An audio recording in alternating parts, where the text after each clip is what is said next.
complicidad, valentía, resiliencia, amistad, equilibrio, opinión, conocimiento. historia. Estás escuchando Vaya Par de Dos.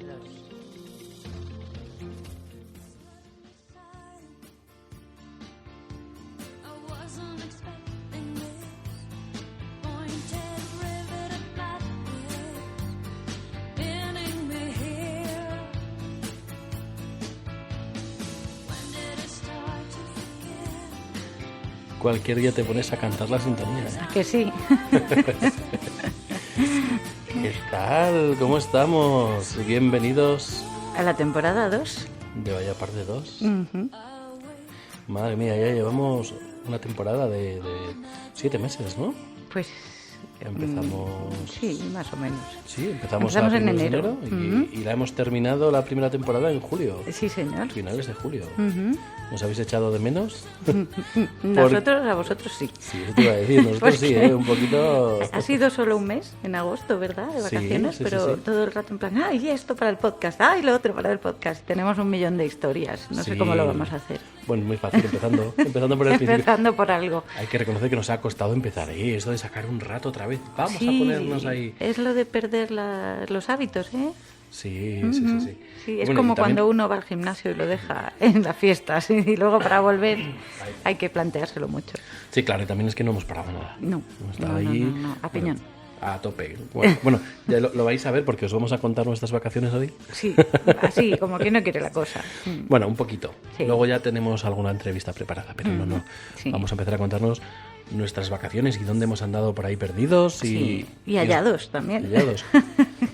Y os vamos a dar unas pinceladas de algunas cosas, algunos sitios que merecen mucho Sí. la pena visitar, ¿verdad? Sí, eso es. Claro. Bueno, y Pues vosotros sí. vuestras vacaciones esperamos que bien, ¿no? Hombre, pues claro. Yo sé que alguno por ahí nos ha seguido, alguno nos ha visto, alguno... Sí. Y luego hay personas que se cogen las vacaciones ahora en septiembre. Sí, ¡ay, qué envidia! No, hombre, ¿No? cada uno en su momento. Bueno, la verdad es que ya hay que volver otra vez a agarrarse a esto de la rutina, Sí. levantarse y madrugar un poquito, currar un poco, ¿verdad? Sí. Y sobre todo, pues volver a ponernos aquí delante del ordenador Y del micrófono. De la alcachofa. Qué bien se te oye la alcachofa ahora, Ah, que sí. Ay, así da gusto. Así da gusto. Bueno, pues nada, comenta. No, que simplemente comentar que vamos a empezar a contar nuestras vacaciones. Pero ya, ¿Vale? ¿Dónde empezamos las vacaciones? Venga, pues ¿dónde? empezamos en Hervás, En tu tierra. en mi tierra. Hervás Para- es un pueblito al norte de la provincia de Cáceres, que está en el Valle del Ambroz. Ujú. Ya tenéis la localización. ¿Verdad? Sí. En la Vía de la Plata. Sí, al ladito. No está en la misma Vía de la Plata, pero sí, está al ladito. Pegadito a la Vía de la Plata, la Pegadito, vía pegadito. romana que unía Cádiz. Sevilla. Sí. ¿No? ¿Cádiz? Sevilla, exacto. Sí, con... Mérida, Cáceres. Con Oviedo, Gijón, si no recuerdo mal. Bueno, no recuerdo exactamente ahora. Ay, qué mal. Tenemos Sí. que de esto ves tú. Muy mal. Bueno. Que iba a Asturias, sí. Es lo que hacía el Eh, tren que pasaba por allí, Claro. que iba hasta Asturias. Sí. Sí, Pero sí. bueno, antes que el tren estaban los romanos. Todavía Antes, se ve sí. parte de la calzada Y antes de romana los por allí. romanos también había gente por ahí. Bueno, pero Hervás es un pueblo, la verdad es que tiene bastante historia. Y además es un Es pueblo un- precioso. precioso. ¿eh? Es un pueblo que merece mucho la pena visitar. Muy verde, hay muchas Perderse. personas que Sí. piensan que bueno, que Extremadura es árido y secarral o encinas, y no, es una zona de sierra preciosa, verde, con mucha agua y con un castañar alucinante, que además, si no recuerdo mal, hacia el siglo XII fue entregado por Alfonso X el Sabio y su esposa, su reina, a la villa para que se repoblase la zona, para que fuese más gente a vivir allí, explotando el castañar. Era tierra de osos y lobos. Sí. Fue en su momento. Y lo llamaban la Pequeña Galicia.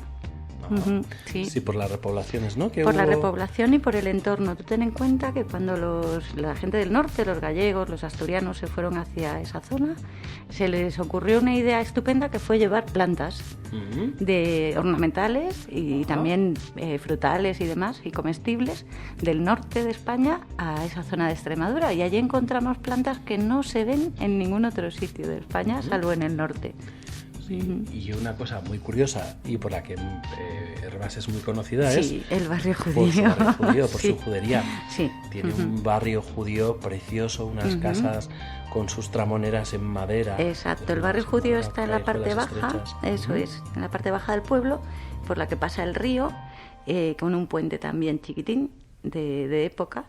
Y las casas, lo curioso que tienen es que están hechas de adobe con travesaños de madera, atravesados ni en vertical, o sea, en diagonal. En diagonal, eso. Me salía en transversal, digo, no, esa me la estoy inventando. Sí. Y es una zona muy peculiar, sigue con un empedrado antiguo también. No, por suerte, en casi ninguna parte han cambiado el suelo, lo cual viene genial porque también nos hiela en invierno y nos nieva.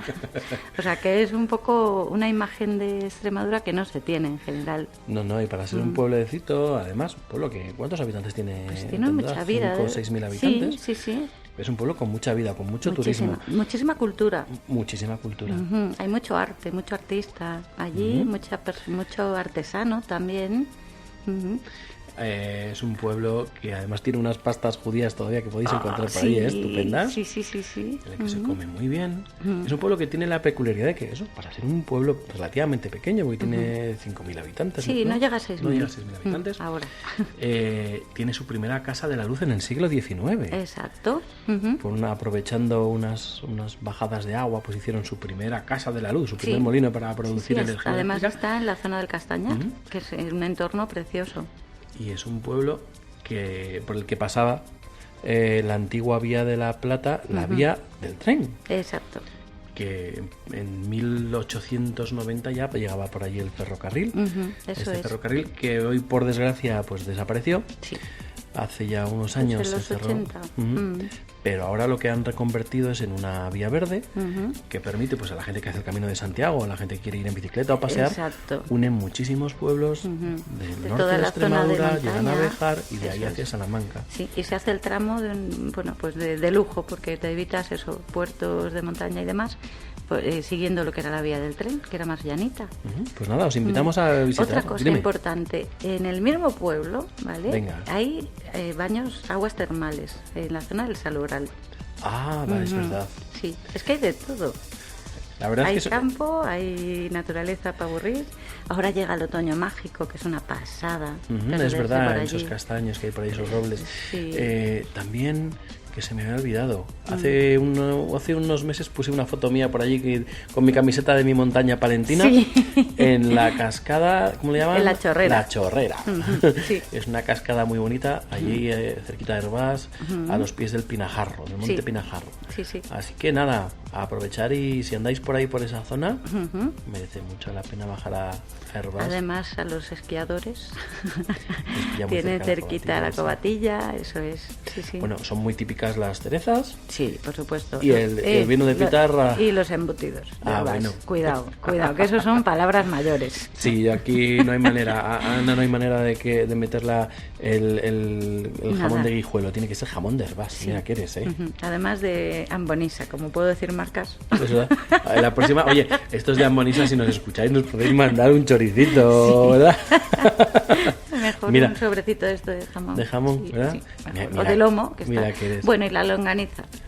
Bueno, a lo mejor la longaniza es voy a ser malo. A lo mejor esta es la única forma de que nos escuchen tus padres que viven allí en el pueblo. Pues fíjate que lo dudo y todo. Sí, que hemos hablado de Hervás esta semana, a ver si... Sí, no, pero aparte que de ser un pueblo y una zona con muchísima historia, porque hay una cantidad increíble sobre todo de restos romanos y demás, el sitio tiene una magia increíble.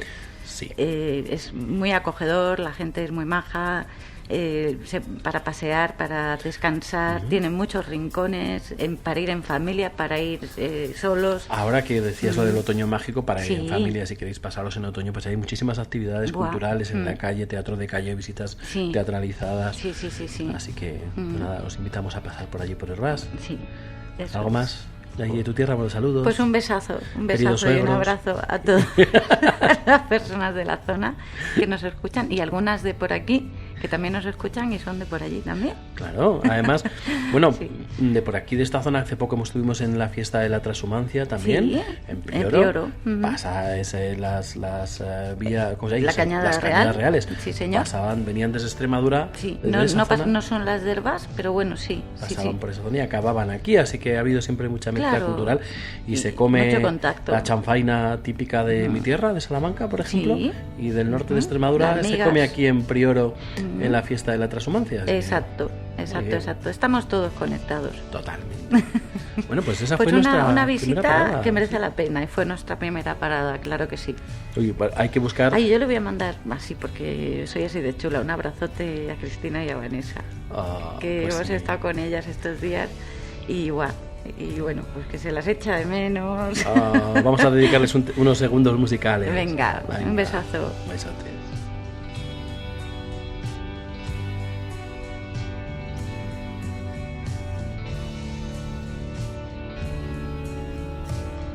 Bueno. Te me pones sentimental cada vez que hablas de tu tierra, ¿eh? Sí, a ver. Bueno, pues nos vamos a saltar la mía. Venga. Porque ya hemos hablado de cosas de Salamanca, ya hemos contado cosas de la Peña de Francia, hemos contado cosas de Peñaranda. Vámonos a ver a tu abuelita, Hoy vamos a... que también pasamos por allí. Venga, ¿nos Sí. vamos a Bogajo? Nos vamos a Bogajo. Uy, Bogajo, menudo pueblo. Sí. Pues Bogajo es un pueblo de la comarca de Vitigudino, Ujú. ahí en Salamanca, un pueblecito ya Chiquitín. chiquitín, Ujú. de estos pueblecitos que tienden a desaparecer Sí. por esto de la España despoblada, Ujú. pues acabará dentro de no muchos años Sí. pues prácticamente abandonado. Y con visitantes de verano y poco más. Sí, Mm. este pueblecito está, ya, como os he comentado, en la comarca de Vitigudino. Ahora es famosa la zona por la mina de uranio de Retortillo, que andan ahí. Que sí que no. Que sí, que no, que no, que Que sí. llevan ya tiempo, ¿eh? Porque Sí. yo recuerdo ya cositas de la mina de que iban a abrir. Hace Pues, 5, 6, hace- 7 años, ¿eh? Sí, tranquilamente. O más. Bueno. Así que ya veremos si la abren o no. Bueno, pues aquí en Bogajo, por ejemplo, es un pueblo que igualmente tiene mucha historia. Sí, por Es eso. un pueblo que tiene unos orígenes, o por lo menos en sus orígenes, hubo mucho contacto con la orden templaria. Ujú, eso es. El que se dé una vuelta por sus calles verá que todas las casas, o muchas de las casas, son de mampostería y algunas de ellas pues conservan algunas de esas piedras con grabados y talladas que no pertenecían originalmente a esa casa, sino que eran de un antiguo monasterio que se cree que está en lo que era el Cerro del Castillo, que se llama así, pero ya no existió, Exacto, ya no existe, ya no existe, sí. a las afueras de Bogajo. Y era un monasterio, se cree que un monasterio templario. Además, bueno, la iglesia, si la visitáis, es una iglesia enorme, muy grande, sí, para un pueblo para lo que tan es el pueblo pequeñito. dices, pero esto antes debía ser la Pera, porque no pega ahora. La Ujú. Pera, precisamente, la Virgen del Peral, su Exacto. patrona. Qué fácil me la has puesto, ¿A mira que tú. sí? La Virgen del Peral es la patrona Parece que de nos Bogajo. conocemos y todo. Sí. Y dentro de su historia, aparte del el tema de la orden templaria que debía andar por esa zona, ya te digo que creo, si no recuerdo mal, que fue un pueblo que fue cedido a la orden templaria. Tuvo también como unos de sus trágicos momentos en la historia, alguna época, o sea, algunos hechos ocurridos cuando la guerra de independencia con los franceses. Ujú, sí, prácticamente Sí. desapareció. Sí, si os fijáis en el escudo o vais por allí o buscáis algo de información, en el escudo de Bogajo aparece un casco de un dragón francés. Un dragón eran las tropas de caballería, una serie de tropas de caballería. Por allí, por aquella zona, cerca de Salamanca, Vitigudino, Ciudad Rodrigo, campaba a sus anchas Julián Sánchez el Charro, Exacto. héroe de la Guerra de la Independencia, bandolero y finalmente capitán del tercio de lanceros de Castilla. Bueno, pues sus huestes habían hostigado a los campamentos de las tropas francesas en esa zona.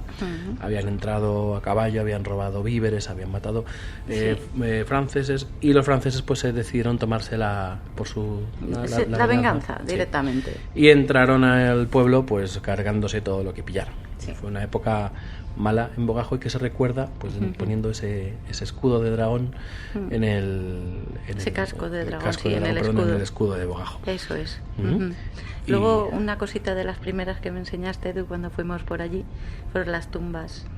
Bueno, como en muchas partes de estas zonas, pues hay tumbas visigodas, excavadas en la roca, hay alguna necrópolis por allí pequeñita.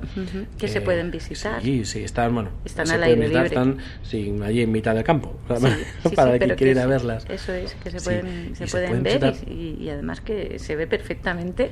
Y una de las cosas que más me llama la atención es una zona muy granítica, y las construcciones graníticas son tremendas.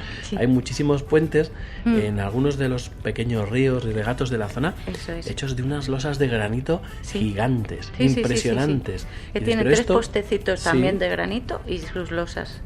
Pero inmensas de tamaño. Dices, ¿esto cómo movían esta piedra que debe pesar no sé cuántas toneladas para ponerla aquí? Y ahí siguen, Y ahí siguen, no se caen, No, se han hecho puentes nuevos, se han caído, se han restaurado, pero estas siguen ahí tal cual. Bueno, pues nada, si os queréis desviar un poco y acercaros hacia la zona de los Arribes, que por ejemplo es un parque natural muy bonito de Salamanca, Zamora y Portugal, pues no pilla demasiado lejos hacer una visita a Bogajo, y hacer una visita también muy cerquita de Bogajo, a 6 kilómetros.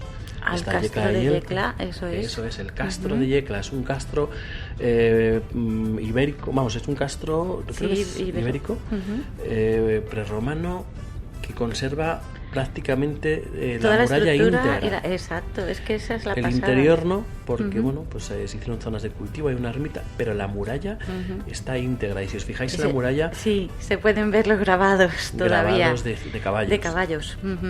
Así que nada, otro paseo precioso, escaparse. Eso es. Muchos besos, abuelita. Hombre. Que te tenemos por allí. Sí. Bueno, seguimos con el coche. Sí. Y después ¿para dónde tiramos? Ya para casa, ¿no? Sí, hacia acá. Pero bueno, como nos gusta escaparnos y dar vueltas y ver cosas, pues en vez de venir a Guardo directos, pues decidimos escaparnos hacia la zona de Aguilar.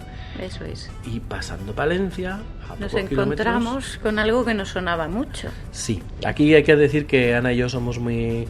Iba a ser muy friki eso. Éramos muy seguidores del Misterio y de Milenio 3, de Iker Jiménez. Sí. Y hace un tiempo escuchamos hablar de Fuentes de Valdepero. Claro, y cuando vimos el cartel en la autovía, Valdepero, ¿de qué me suena Valdepero? A buscar. Claro, tuvimos que tirar de hemeroteca y buscar la historia de Fuentes de Valdepero. ¿Os suena Fuentes de Valdepero? Pues un poquito de tensión.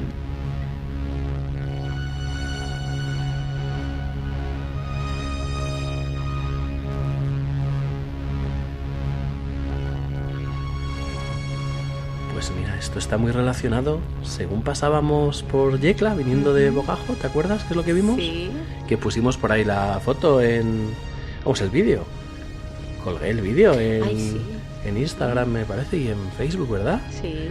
Vimos un diablo de viento, de polvo, diablo de polvo, un pequeño tornado de estos de verano que se forman, pero no era tan pequeño. No, esta vez no, hemos visto pequeñitos, pero sí. Ese era grande. Era majo. Bueno, pues algo parecido ocurrió en el año 1935. Sí. En julio, precisamente en Fuentes de Valdepero. Sí. Pero un poco más espectacular, ¿verdad? Bastante más espectacular, eso es. De eso nos sonaba la historia. Ese mediodía del 12 de julio del 35, la gente del pueblo empezó a ver. ¿Qué empezaron a ver? Empezaron a ver como un fuego en el cielo. Empezaron a notar un viento espectacular y pensaron que se les caía el cielo en llamas encima. Que se acababa el mundo. Porque de repente vieron eso, caer fuego del cielo, con un gran ruido, un gran viento, y corrieron todos a refugiarse en sus casas, en la iglesia. Donde pudieron. Era un pequeño pueblo. Era entonces un pequeño pueblecito de apenas 300 habitantes, me parece que... No, perdón. 750 habitantes, según estamos leyendo. Con unas 500 casas, entre casas y cuadras y demás. Y la gente corrió a refugiarse. Porque no sabían qué estaba pasando, claro. Y fue, o lo que creen que fue, ha sido un gran tornado de viento, de esos que se forman de vez en cuando, pero de un tamaño gigantesco, que engulló el pueblo. Y durante el tiempo que estuvo activo, pues destruyó todas las casas, a excepción del castillo y de la iglesia. Exacto. por suerte la gente había podido refugiarse y solamente hubo 2 fallecidos. Pero eso, de las 521 casas que había, 518 se habían caído. Sí. Eran casas de adobe, de estas casitas castellanas. De hecho, se cuenta que uno de los carros que salió volando, porque claro, con esa velocidad del viento, esa fuerza, salieron volando todas las cositas que había por allí. Uno de los carros voló 300 metros y se quedó incrustado en el tejado de una de las casas. Sí, o sea que la fuerza del viento fue, totalmente inusitada, claro. Pues nada, todavía, si pasáis por Valdepero, podéis ver restos, por Fuentes de Valdepero, podéis ver restos de los antiguos muros de alguna de las casas de adobe que fueron arrasadas durante este tornado, con este tornado. Sí. Así que un poquito más de esa historia que no conocemos, de aquí bien cerquita, en Valencia. Sí. Y seguimos para arriba, ¿no? Por supuesto.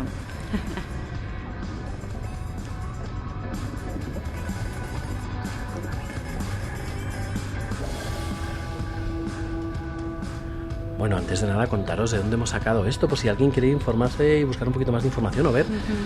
Yo creo que no tienen ninguna foto, pero seguro que hay algo que se puede encontrar por ahí. Esto lo hemos sacado de La Otra Palencia. Es un blog. Que se llama, os pasamos la dirección. Sí, laotrapalencia.blogspot.com.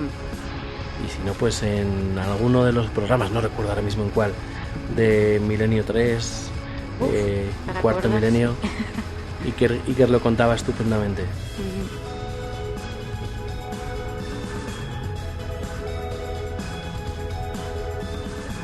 Bueno, y ahora nos vamos un poquito más al norte, ¿verdad? Sí. Sí. Seguíamos dando vueltas con el coche y no queríamos llegar a casa. Teníamos que aprovechar el día. Y nos fuimos a conocer el Valle del Pas. Eso es. Y terminamos subiendo el puerto del Escudo. Y nuestra sorpresa. Otra de las cosas de las que habíamos oído hablar. Eso es, pero que no habíamos ido a visitar. De pronto, pero eso no es una pirámide. ¿Qué hace una pirámide en lo alto del puerto del Escudo? Sí. Y en ese momento no pudimos parar el coche, ¿verdad? No. Pero claro, ya cuando la vimos ya digo, esto me suena igual, lo hemos escuchado. Y paramos un poquito más adelante para refrescar. Sí, para mirar un poquito, tiramos de la Wikipedia, no, pero tiramos a ver esto de la pirámide, ¿qué es esta pirámide? Que seguro que muchos habéis visto una pirámide escalonada en lo alto del puerto del Escudo. Además una pirámide 20 metros de altura, no es una esculturita, ¿eh? Sí. Pues esa pirámide se trata de un monumento a unos militares italianos fallecidos. Durante la Guerra Civil. Sí, en el año 37. En el año 37, parte del ejército del bando nacional, por aquel entonces, era el Corpo Truppe Volontario italiano. Eso es. Y en la ofensiva del puerto del Escudo, en la ofensiva contra Santander, pues hubo un montón de fallecidos en esa batalla del puerto del Escudo. Sí, exactamente, y como 372. Exactamente. Sí. Y como homenaje se realizó esa pirámide. Y esa pirámide era para enterrarles. Sí, ahora mismo no se puede visitar, me parece que está tapiada. Está tapiada y además está cercada toda la zona con su pastor eléctrico y hay ganado, o sea que no hay que ir. No. De hecho... Os vamos a dejar un enlace para que veáis alguna de las fotos. Sí. ¿Vale? Dentro de esa pirámide estaban los 360 nichos de los soldados que posteriormente, pues en los años 70, se trasladaron a Italia y los nichos quedaron vacíos. Sí. Y aparte en el sótano de esa pirámide había 12 nichos para los oficiales. Exacto. Que cuando realizaron esta página que os vamos a pasar ahora no se podía acceder ya porque se había derrumbado parte del techo, la escalera que bajaba eso. Sí, no es un sitio seguro y además lo han tapiado, así que mejor no intentarlo. Pues vamos a quedarnos con lo que representa para no volver a cometer los mismos errores en la historia. Vamos a quedarnos con que era una pirámide en un homenaje a unos combatientes de la Guerra Civil. Si queréis buscar algo más de información, pues mira, hay una página que es otro blog que se llama deotrotiempo.blogspot.com y os vais a encontrar en este blog muchas cositas de historia muy interesantes, y algunas las tenemos muy cerca, y muchas pasamos al lado y no sabemos ni siquiera qué son. Ni siquiera hay que fijarse más. Exacto. Ir haciendo paradas. Sí, mira, seguro... metiendo la nariz en todos lados. Seguro que alguna de estas fotos la vamos a poner, ¿verdad? En Facebook estos días y en Instagram para que las veáis. Sí. Y el enlace al blog. Eso es, y los enlaces.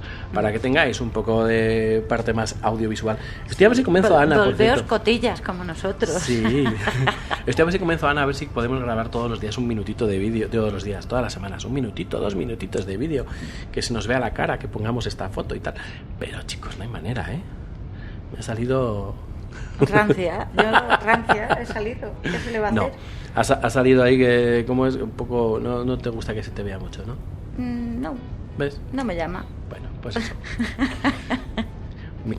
¿Qué series nos hemos puesto con el puerto del escudo, verdad? Sí, es que hablar de estas cosas no es agradable para nadie. Así que nada, podemos ir cambiando de tercio si quieres. ¿Ponemos musiquita para cambiar de tercio o seguimos ahí? Yes, of course. Esta no sé, porque no sé qué es lo que toca ahora, a ver.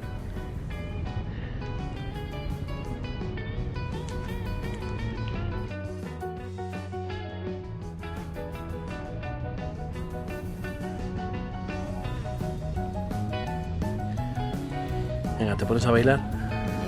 No es mi estilo. Ya, ahí, mira que eres. Baila tú. Ay. Menos mal que no nos veis aquí haciendo el tonto. ¿Ves por qué no quiero vídeos? Claro. Bueno, venga. Estaba susurrando a Ana antes al oído. Mave, habla de Mave. Sí. Venga, cuéntanos algo de Santa María de Mave. Pues estuvimos visitando también el monasterio de Santa María de Mave. ¿Cómo no?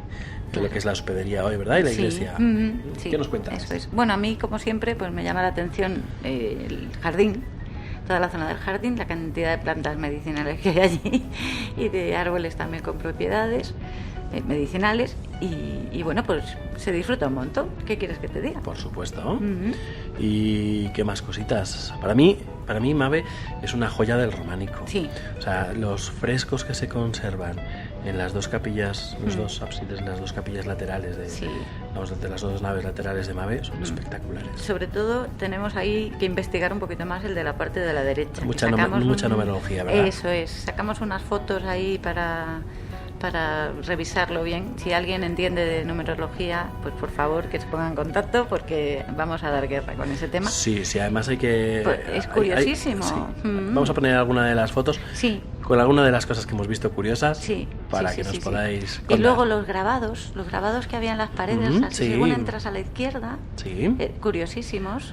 Sí, también tenemos alguna foto porque sí lo pusiste. La verdad es que tiene que ser raro vernos a nosotros visitar una iglesia. La verdad es que sí. Porque estaba allí la gente mirando a mirar las paredes. Y nosotros con el móvil, la linterna del móvil mirando las paredes. Mira, iluminando de lado, se ve no sé qué, si iluminas del otro lado, tal. Haz una foto.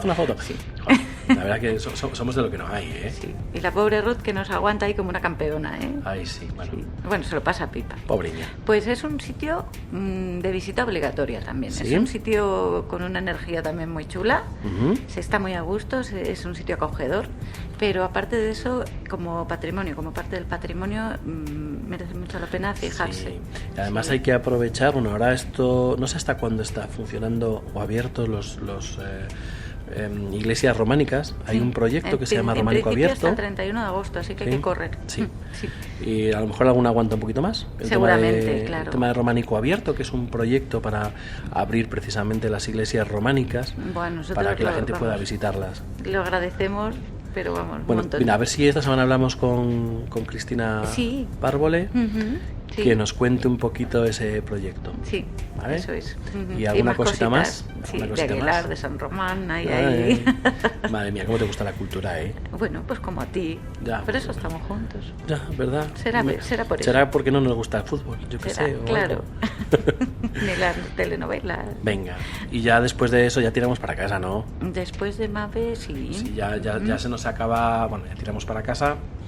Y tiramos para casa... recordando, bueno, hace poquito fue el aniversario, ¿verdad? Sí. El 125 aniversario del primer Ferrocarril de la Robla. Sí, sí. El 11 de agosto, una cosa así, o el 15, ¿verdad? Sí, a principios de agosto, sí. Todos los que vivimos en esta zona de la montaña palentina, en la montaña leonesa, en las zonas del norte de Burgos, incluso en el País Vasco, el Ferrocarril de la Robla ha marcado un antes y un después. Ya no un antes y un después, ha sido parte de nuestra historia. Sí. Y la verdad es que es una pena que cada vez se use menos, ¿verdad? Sí, pero es que yo lo he usado y me voy a guardar mi opinión. Sí, tardas demasiado, ¿verdad? Hay veces que vas corriendo y ¿salgo a empujar o qué? Bueno, pero este ferrocarril, hay que pensar que su trazado tiene 125 años. Sí. O sea, es un ferrocarril que se diseñó en el siglo XIX y se puso en marcha en el siglo XIX. Sí. Y todo para... ¿Sabes para qué? ¿Sabes por qué? Pues por la minería. Por la minería, pero realmente fue por el auge que tuvieron las siderurgias en el País Vasco. La siderurgia necesitaba muchísimo carbón. Aceros del Norte, ya lo decía. Exacto. Y en un principio ese acero, esas siderúrgicas lo que hacían era venían barcos cargados de carbón de las Islas Británicas y se llevaban el acero. Exacto. Pero se necesitaban entre 3 y 5 veces más de carbón que de acero. Entonces, claro, el barco que venía no es que no salía rentable, es que venía el barco y cargaba y con el carbón que traía no podías producir tanto. Eso es. Entonces había que unir de alguna forma las cuencas mineras de León y Palencia con las siderúrgicas en el País Vasco. Y a partir de ahí se diseñó ese ferrocarril de la Robla, esa línea de ferrocarril que une la Robla con los Altos Hornos en Vizcaya, no recuerdo, ahora mismo no me acuerdo exactamente dónde llega, pero bueno, creo que es Bilbao. De aquí llegas a Bilbao. Sí, es así. Así que otra joyita que tenemos aquí. Sí, y es muy bonito si podéis ir a visitar, por ejemplo, el Museo de la Siderurgia que hay en Boñar, merece la pena. Si podéis visitar, hay un museo que le hemos hecho la crucecita de que tenemos que ir a visitar, que es el museo precisamente de los ferrocarriles, del ferrocarriles del FEVE, del ferrocarril de vía estrecha, que también tenemos muchas ganas de ver. Al final ha formado parte de todo el desarrollo de estas comarcas. Y es todo algo el cambio que de la revolución industrial, del modo de vida, o sea, es que es algo pues importante. Y ahora que se están cerrando ya están cerradas las minas, las térmicas se están cerrando, ya ese ferrocarril no se utiliza para ese transporte ni de pasajeros, ni mucho menos de mercancías, ¿no? Merece la pena un poco mirar atrás y ver cómo se ha desarrollado y cómo ha intervenido ese ferrocarril en el desarrollo, cómo intervienen las infraestructuras en el desarrollo de las zonas. Y voy a meter algún dedo en el ojo, no me da gusto. Claro.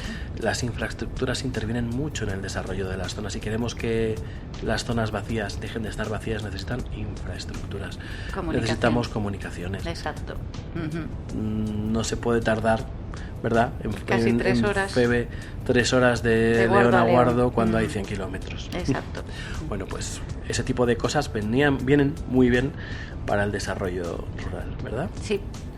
¡Hala! Ahí queda el dedo metido en el ojo. Muy bien.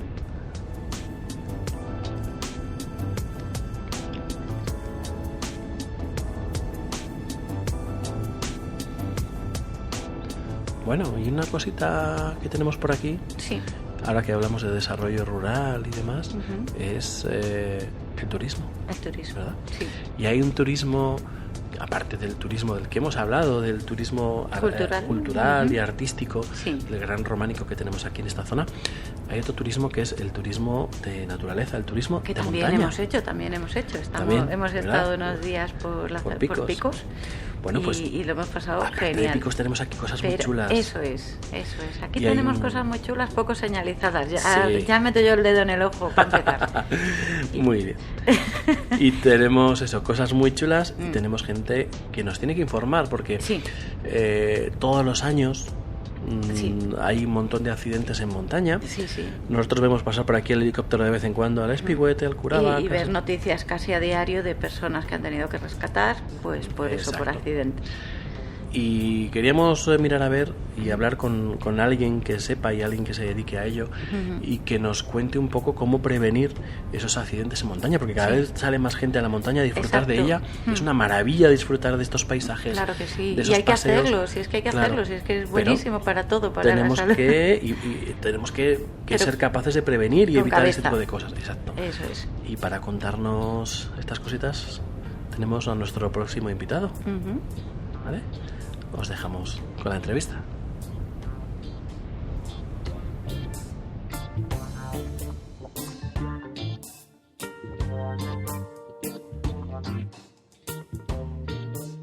Hoy está con nosotros Manuel Vázquez, que es guía de montaña de Entre Valles y Cumbres. Y bueno, lo tenemos aquí para hablar un poquito sobre el tema de la montaña. Manuel, ¿qué tal estás? Pues bien, aquí estamos trabajando duro. Trabajando duro, ya nos has comentado, que andas ahí a tope estos días, como es normal para un guía en verano, ¿verdad? Pues la verdad que sí, es una temporada bastante buena para nosotros y tenemos que aprovecharla. Claro que sí. Muy bien. Pues nada, Manuel, sobre lo que estábamos hablando un poco antes de empezar a grabar y lo que habíamos comentado, ¿no? Todos los años en esta zona de la montaña palentina, pues por desgracia vemos en las noticias, ¿no? O sufrimos o vemos gente que sufre accidentes en montaña y muchas veces son por imprudencias. O por desconocimiento también. Sí. Entonces, bueno, ¿qué nos puedes contar un poco? Danos unas normas básicas para evitar que esto pueda pasar, que le llegue a la gente que viene aquí a la montaña palentina. Pues muy bien, hombre, pues sobre todo comentar lo primero, pues el porqué, ¿no?, de estos accidentes. Vamos a empezar a hablar de las estadísticas. Al monte a lo mejor hace 20 años venían 100 personas y ahora en verano pues a lo mejor vienen 10.000. Entonces al final, por pura estadística, al final tiene que haber más accidentes. Claro. Ocurre en Pirineos, ocurre en picos de Europa, ocurre en zonas con mayor afluencia, entonces cuanta más gente va a la montaña, más accidentes hay. Luego también vamos a comentar un tema que va un poco con las nuevas tendencias en general, ¿no? Estamos hablando de que ahora está de moda la actividad física, está en auge las actividades de montaña y naturaleza y todo el mundo quiere probar, todo el mundo quiere hacer. Y todo el mundo está con el derecho de disfrutar, no tiene el derecho de disfrutar de todo esto que tenemos aquí. Sí. La cuestión es lo siguiente. Ahora vivimos bajo una influencia que nos dice que si quieres puedes, pero se olvida de decir que tenemos que pagar el precio. Claro. ¿Qué quiere decir esto? Yo no me imagino a un boxeador que lleve 2 meses peleándose con el Holyfield por el campeonato del mundo, ¿no? Claro. Una persona que entrena una vez a la semana a jugar con el Fútbol Club Barcelona en la Copa de Europa. Eso es así. Entonces, ¿qué tenemos que hacer? Si venimos al monte, queremos disfrutar, lo primero tenemos que saber que se puede disfrutar. De la montaña, se puede disfrutar del valle, de las cumbres, de los pueblos, de la gastronomía, de un paseíto a ver la cascada de Mazobre o de la cumbre del Espigüete. Se puede disfrutar de todo por igual, ¿no? Entonces, ¿qué tenemos que hacer? Valorar y ser objetivos con nuestras posibilidades. Eso es así de claro. Yo estoy entrenado, estoy capacitado, tengo una preparación, tengo un equipamiento mínimo, pues todo eso yo creo que es algo fundamental. Fundamental. ¿Por qué? Porque si no, al final, siempre queremos hacer lo más difícil bajo el lema de si quieres puedes y ocurre lo que ocurre. Y luego vienen los madre mía. Y la verdad que es muy desagradable. Lo primero y más importante porque se pierde la afición. Sí. Lo primero y lo más importante porque se pierde la afición. Lo segundo porque te pones en peligro a ti, a los grupos de rescate, a tus amigos que llevabas contigo, a tu familia, no lo sé. Son cosas un poco serias. Y lo siguiente, que el objetivo principal de toda actividad en montaña, que es el disfrutar, pues se pierde en el camino, ¿no? Sí. Totalmente. Es algo muy importante. Yo lo veo fundamental. Entonces, vamos a poner varios aspectos básicos, si os parece. ¿Os parece? Sí. Cuéntanos. Sí. Cuéntanos. Mira, el primero es ser objetivo con nuestras posibilidades. Ser muy objetivo. O sea, hay que tener un poco de sentido común. ¿Puedo o no puedo? ¿He pagado el precio para subir al Espigüete por la brecha suroeste o no he pagado el precio? ¿No? ¿Estoy en forma, no estoy en forma? ¿Llevo el calzado adecuado? Todo ese tipo de cosas. Eso es fundamental. Porque al final hay que, digamos de alguna manera, hay que tener claro los riesgos que queremos asumir, o por lo menos conocerlos. Si no lo conocemos, pues malamente vamos a ser objetivos con nuestras posibilidades, ¿no? Eso es muy importante. Sí. Segundo, una vez que tengo mi objetivo, ¿no?, de acuerdo a mis posibilidades, pues tendré que llevar un equipamiento medio, ¿no? que menos de llevar una bota de montaña o un calzado adecuado para la actividad que yo voy a hacer. No es lo mismo ir a hacer senderismo a la cascada de Mazobre que puedo ir con unas tenis a subir la lista del Espigüete. Sí, pues claro. A lo mejor el calzado que tengo que llevar pues tiene que ser el adecuado a la actividad que voy a realizar. Yo no voy a hacer apología de las grandes marcas ni de gastarse un dineral en montaña. O sea, ahora mismo hay tiendas que te venden un equipamiento mínimo por relativamente poco dinero. Pero sí que es verdad que si quiero hacer una actividad y me voy en invierno a subir el Espigüete por el corredor norte, pues tendré que llevar una bota semirrígida mínimo con un crampón semiautomático y conocer el estado de la nieve. Son mínimos que yo creo que todos deberíamos de saber a la hora de meternos en ciertas actividades. Eso es muy importante. Sí. Tercero, importante también, un poquito de preparación física. No podemos pasar de 0 a 100 en 4 segundos. Sí. ¿Por qué? Porque nos vamos a espetear por el camino. Una cosa es ir con tu familia también a dar un paseo al Roblón de Estalaya, que puedes ir tranquilamente siendo una persona sedentaria, y otra cosa es querer hacer la integral de Fuentes Carrionas sin tener un mínimo de preparación física. Hombre, pues yo creo que es algo fundamental. Y luego cuarto, que yo lo veo muy importante, es la formación, como todo, ¿no? Yo creo que como todo, yo como guía de montaña y como jornalero del paraíso, como me defino, no he llegado aquí por infusión divina, vamos a ver.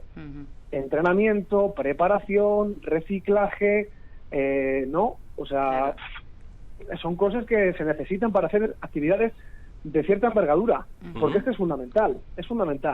Hay que medir bien lo que se quiere hacer y a partir de ahí decir, vale, pues si yo quiero hacer 10, tendré que prepararme para hacer 10.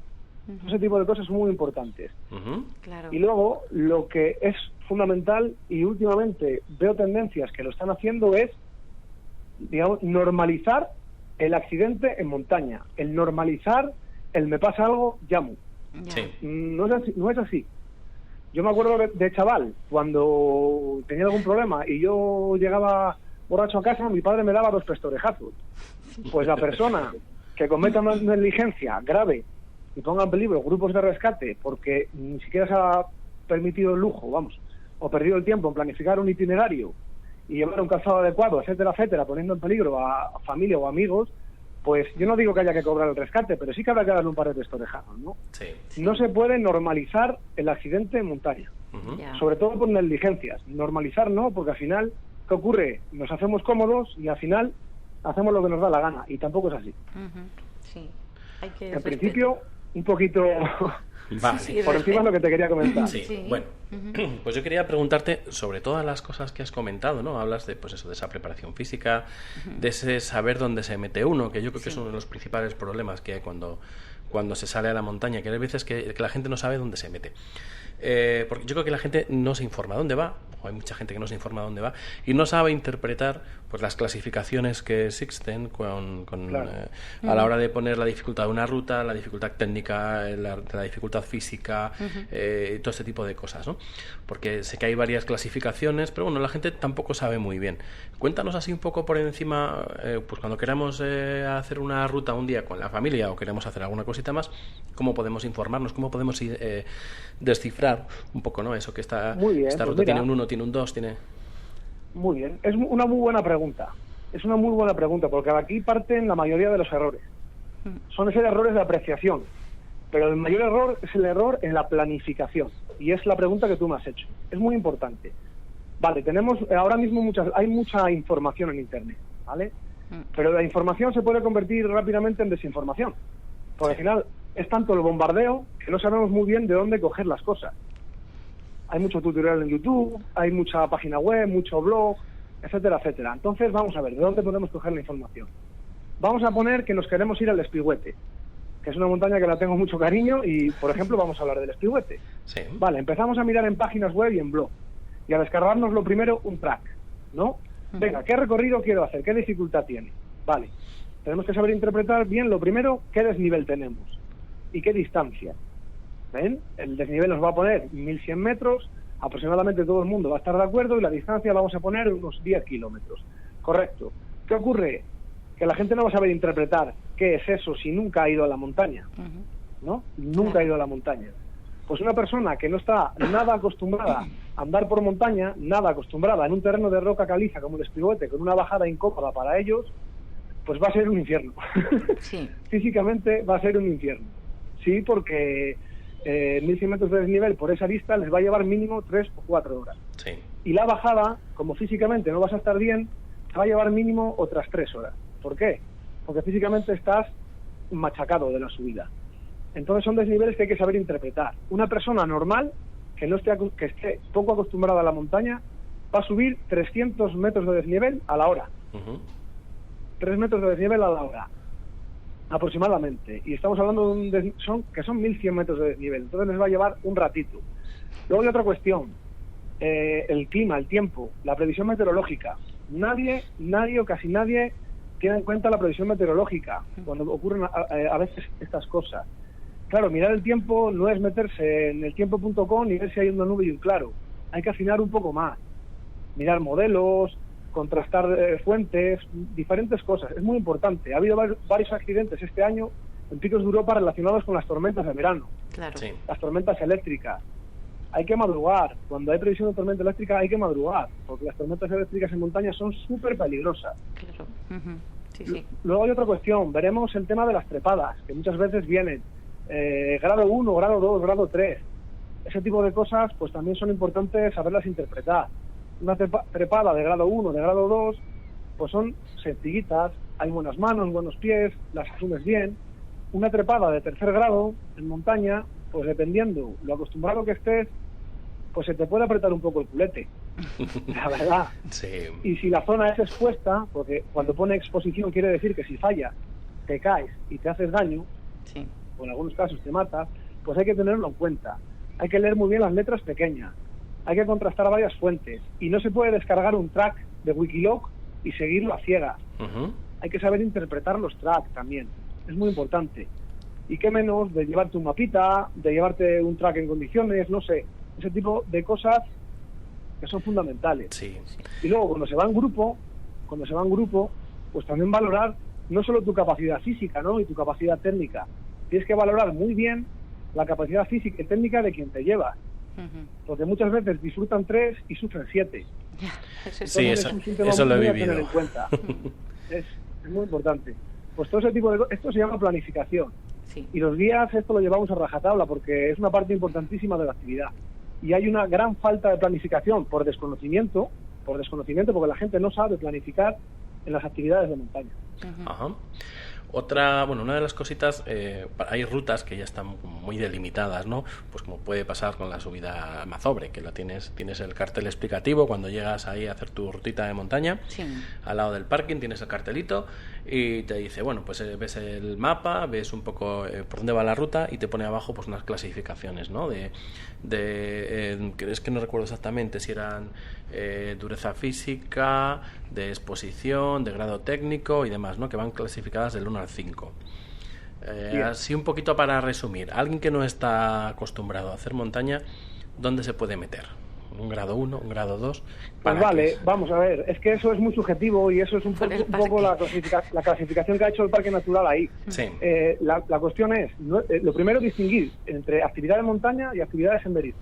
Muy importante. Sí. Te puedes meter en un grado 2, vamos a poner que la graduación sea del 1 al 5. Sí. ¿Vale? Pues es una graduación que, es muy subjetiva, ya os he comentado. En una actividad de montañismo te puedes meter en un grado 2, de decir, menuda mierda de actividad, un grado 2, me meto.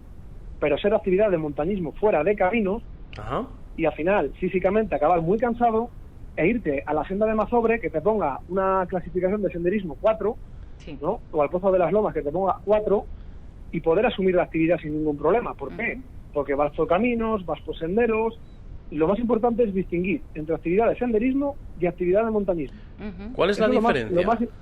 La diferencia es muy clara. La actividad de senderismo siempre transcurre por caminos y sendas balizadas, ¿vale? Sí. Caminos y sendas, Sí. siempre. Y la actividad de montañismo interviene. Te puedes encontrar cualquier tipo de terreno, desde una pedrera hasta un canchal, hasta una pendiente de hierba, hasta una arista, hasta una zona rocosa, hasta todo tipo de terreno que te puedas encontrar en montaña. Por eso es montañismo. Montañismo es todoterreno y senderismo es senderos y caminos. Muy bien. Y claro, a una persona no acostumbrada, salirse del camino le supone un gasto físico extra importantísimo. Entonces, eso es lo que hay que tener en cuenta. Y luego comentarte, yo creo que uno de los errores o de los problemas que más nos encontramos la gente que no está muy acostumbrada es, hablamos del esfuerzo físico, pero el esfuerzo mental, el verte enriscado, el ver que no puedes subir o bajar, ese tipo de cosas también hay que prepararlas, ¿verdad? Hombre, claro, es fundamental, o sea, ese tipo de cosas, cuando tú haces para verte enriscado ya tienes que hacer una actividad de montañismo, ¿vale? Sí. Importante. Entonces, cuando tú haces una actividad de montañismo, ya tienes que asumir unos riesgos que en el senderismo no les asumen, que pueden ser trepadas, exposición, dificultad técnica, ese tipo de cosas que en el senderismo no asumes nunca. Con lo cual, necesites planificarte la actividad mucho más concienzudamente que si vas a hacer una senda de Mazobres o un Pozo Loma, donde te vas a encontrar balizas cada 200 metros. Aquí hay que saber leer bien los hitos, hay que saber leer bien el terreno, hay que contar con que se puede meter la niebla porque en la montaña el tiempo cambia con bastante facilidad, hay que contar con que la roca puede estar rota, todo ese tipo de cosas. Entonces, meternos en un itinerario incierto, sin haber planificado la actividad, pues hombre, es un poco kamikaze. Pues sí. Sí, Todos la verdad nos sí. ha pasado alguna vez. Pero claro, una cosa es que te pase sabiendo que podías asumir ese riesgo, Claro. o sea, tú vas asumiendo ciertos riesgos, y otra cosa es que te veas metido en un movidón del 12 sin ni siquiera saber qué te iba a ocurrir.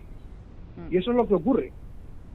Eso es lo que ocurre. Te ves metido en un sitio que dices, ¡ay va! ¿Qué hago yo aquí? Ya. Y ahora cómo salgo. Y llamamos al Ese es el helicóptero, problema. ¿verdad? Sí, No. si hay cobertura. También. Antes hablabas de la normalización de los servicios de rescate, ¿no? Aquí en... De los accidentes, sí. Sí, cuando hay cualquier pequeño incidente, pues de repente ahí sabes que contamos con un servicio de rescate y se llama y demás. Y lo que comentabas, yo creo que también hay que, pues como Muy cualquier profesional, por servicio de cierto. Aquí urgencias. tenemos un servicio de rescate. Tenemos un servicio de rescate que es pero de categoría total. Bueno, Sí, sí. Hacen un curro que se merecen, Sí. un reconocimiento de la leche. Yo que he Eso, tenido, por quede desgracia, delante, por desgracia, que colaborar con algún rescate, lo sé perfectamente. Y bueno, y desde aquí queríamos agradecer también a los grupos del Grame, que la grandísima labor que hacen, que ya te digo, yo he tenido que colaborar con ellos y que hacer algún rescate y ver cómo arriman esos helicópteros ahí a las palas de nieve para quedarse sobre un patín es espectacular. Se juegan la vida, Sí, en muchos casos. Sí, por supuesto. Y se la juega la gente que rescata, porque eso, no es solamente un helicóptero el que se mueve, o sea, hay un grupo de rescate en ese helicóptero, hay un grupo de rescate en tierra que está intentando socorrer a una persona, y se juegan la vida todos. Cuando tienes que estar tumbado, como me ha pasado, encima de unas cuerdas, el helicóptero bajando encima de ti para realizar un rescate, te la estás jugando tú, el piloto y la gente del Grame. O sea que... Claro, al final es una situación incómoda y complicada. Es una situación, pues eso, que es complicada. Sí, por supuesto. Una duda, ¿cómo está el tema de los rescates aquí, con el tema de las federaciones y demás? Bueno, pues el tema de los rescates, en principio, aquí en Castilla y León, tampoco estoy muy al día, porque yo ahora mismo pues tengo mis seguros y no he tenido ningún problema. Sí. Hasta el momento. Mejor. La cuestión es, de momento creo que los rescates no se cobran. Ahora, es importante diferenciar varias cosas dentro de los rescates. Yo te digo que no estoy muy puesto en la materia. Sí. ¿Vale? No estoy muy puesto en la materia. Entonces, digamos que tú puedes tener un seguro federativo, por ejemplo, igual que yo tengo un seguro individual para cada cliente, etcétera, etcétera, que eso de alguna manera te cubre el gasto del rescate. Si no lo tienes, depende de la situación, yo creo que no se cobra, pero depende de la situación, habría que diferenciar entre un accidente fortuito, ¿no? Sí. a una negligencia. Sí, También. totalmente. Como en cada comunidad autónoma cambia, pues exactamente no sé cómo va. Pero claro, no es lo mismo que te encuentren con las chanclas en la pedrera sur del Espigüete, que te has hecho un esguince, a que bajando con tu equipo correcto, tu mochila, tus botas Chiruca, te hayas hecho un esguince en la pedrera sur del Espigüete. Claro. Al final no es lo mismo una cosa que la otra. Hombre, yo sí que recomiendo pues tener un seguro federativo que te pueda cubrir ese tipo de cosas. Claro. ¿No? Igual que cuando haces fútbol regularmente te federas, o haces cualquier tipo de deporte te federas, pues para esto de la montaña también. Yo no digo que se federe una persona que sale 2 veces al año, pero una persona que regularmente va a la montaña, tener un seguro que lo cubra ante este tipo de inconvenientes, pues puede estar muy bien. Puede estar bastante bien. Sí. Ahora, el tema ese de los rescates es un tema largo y tendido. Ya, bueno, además, mira, yo le recomendaría un poco, pues yo también he hecho algo de montañita por ahí.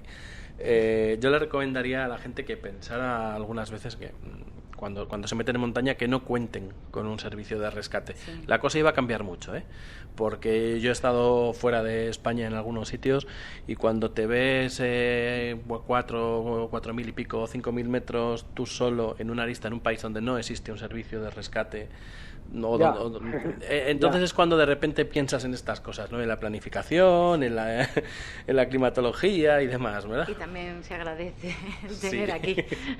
Luego valoras mucho más lo que tienes aquí. No, pues pero lo que hay que valorar sobre todo es, ¿no? el por qué vienes a la montaña, el disfrute, lo que te puede llegar a aportar, pues ese tipo de cosas. Y yo creo que sin una planificación y queriéndonos meter a hacer lo más complicado por el simple hecho de subirlo, por el simple hecho del objetivo, ¿no? Al final es una filosofía un poco deportiva extremista de las cosas. O sea, ahora mismo hay un aspecto deportivo de la montaña que todo el mundo tiene.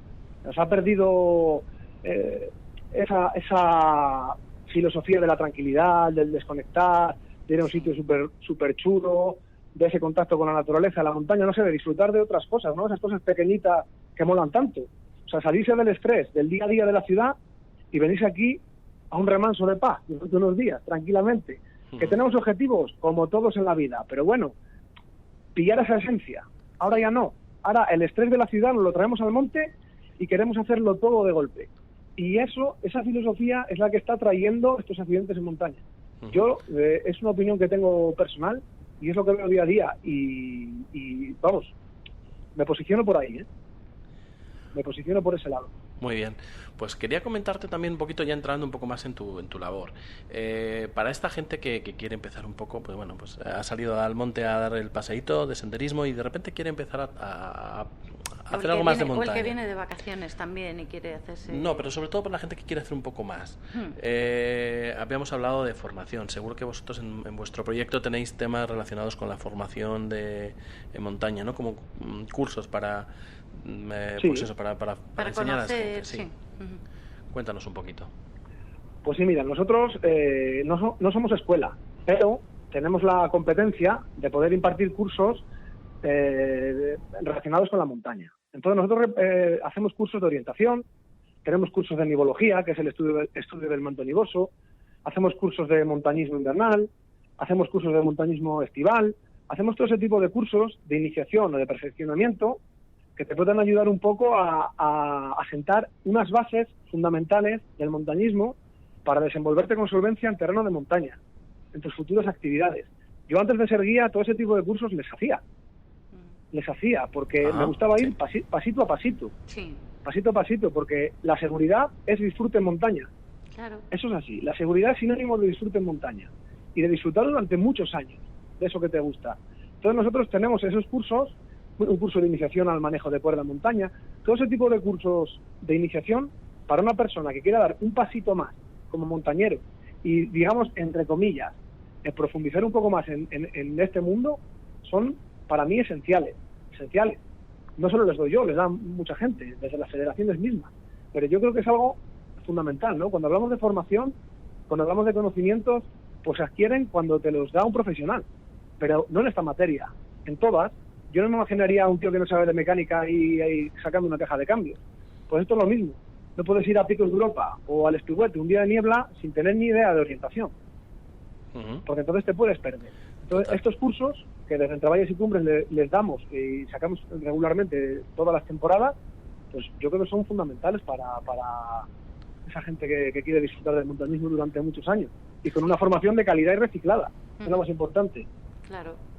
Y con el tema de trabajo como guía, ¿no? De Entre Valles y Cumbres, pues la gente puede contactar con vosotros para realizar excursiones guiadas a algunas de las cumbres, o ¿qué trabajáis habitualmente?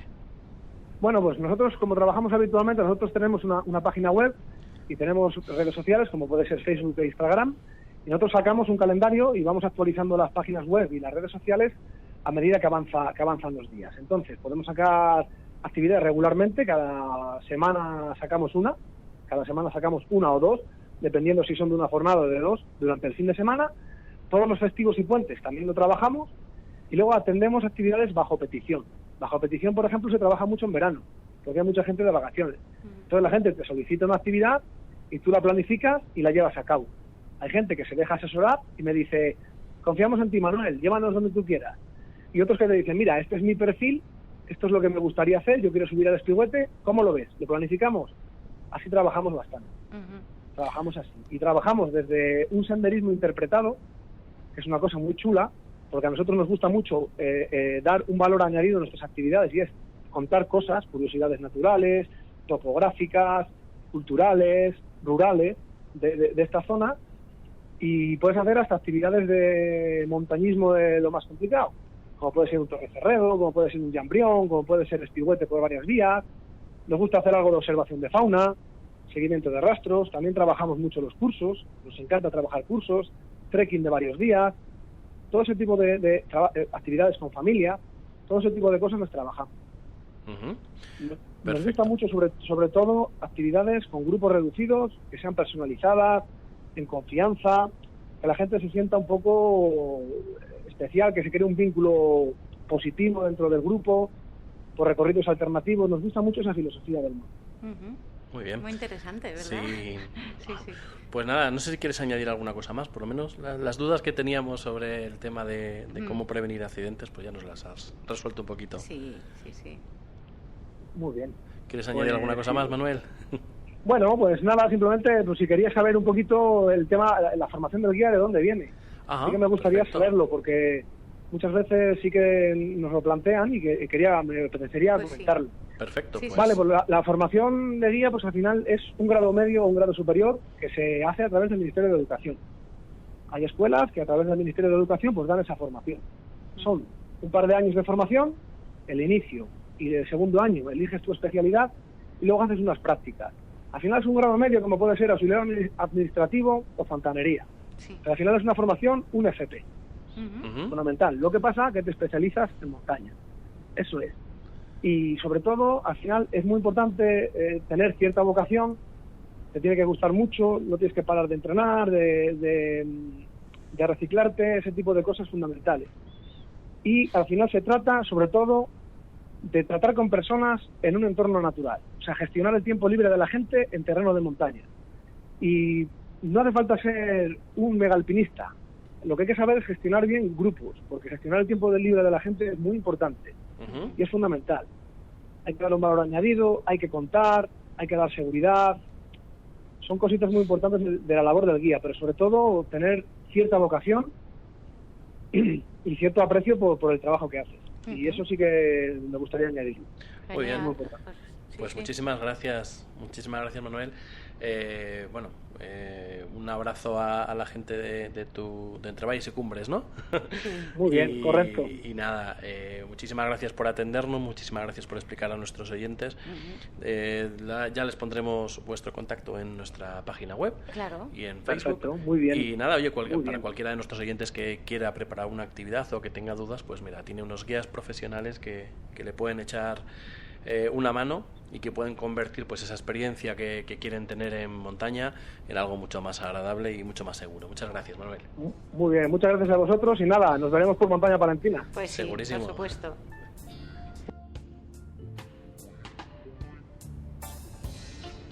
Y hasta aquí por hoy. ¿Hasta aquí? Pues la vuelta. Claro. Temporada 2, programa 1. Muy bien, ¿y dónde...? Con ganitas. Bueno, primero esperamos que os haya gustado. Por supuesto. Esperamos este año tener más amigos todavía escuchando y siguiéndonos, ¿no? Sí. La verdad que nos hace ilusión. Hombre, claro que hace ilusión. ¿Cómo no va a hacer ilusión? Dices, mira, mis tontadas sirven para algo. Sí, y esperamos que pues eso, que alguno os pique, os interese, descubriros sitios nuevos, formas diferentes de ver las cosas, que eso es uno de nuestros objetivos, ¿no? Sí, por supuesto. Y no sé, recordaos, recordaos dónde podéis encontrarnos, que nos podéis escuchar en iVoox, en Vaya Par de Dos, en Facebook, nos podéis buscar también en nuestra página, en Instagram, Y yo creo que nada más. Tengo que ponerme con ¿En YouTube este año vamos a poner cositas o no? ¿Qué te parece? Sí que suelo ponerlas. Pero de una perezaca... Sí. Bueno, ya veremos. Lo que nos digáis. Sí. Lo único, eso, tengo que ponerme con Twitter, a ver, pero es que no... A ver, sí. No me hago yo con el Twitter todavía. Bueno, poco a poco. Bueno, y si no te seduce, pues déjalo. Claro, pero bueno. Y nada, y esperamos además este año traeros nuevas sorpresas. Sí, tenemos mucho en el tintero. Sí. Pero mucho. Y ya iremos sacando cositas poco a poco. Y os iremos dando pildoritas. Y algunas, bueno, pues según nos vayamos enterando, pues... Allá que las soltaremos. Sí. Sí. A ver si este año podemos llegar a mucha más gente por algunos medios por ahí que tenemos pendientes, ¿verdad? ¿Sí? Sí. Un abrazote y muchas gracias. Muy buena semana. Muchas gracias.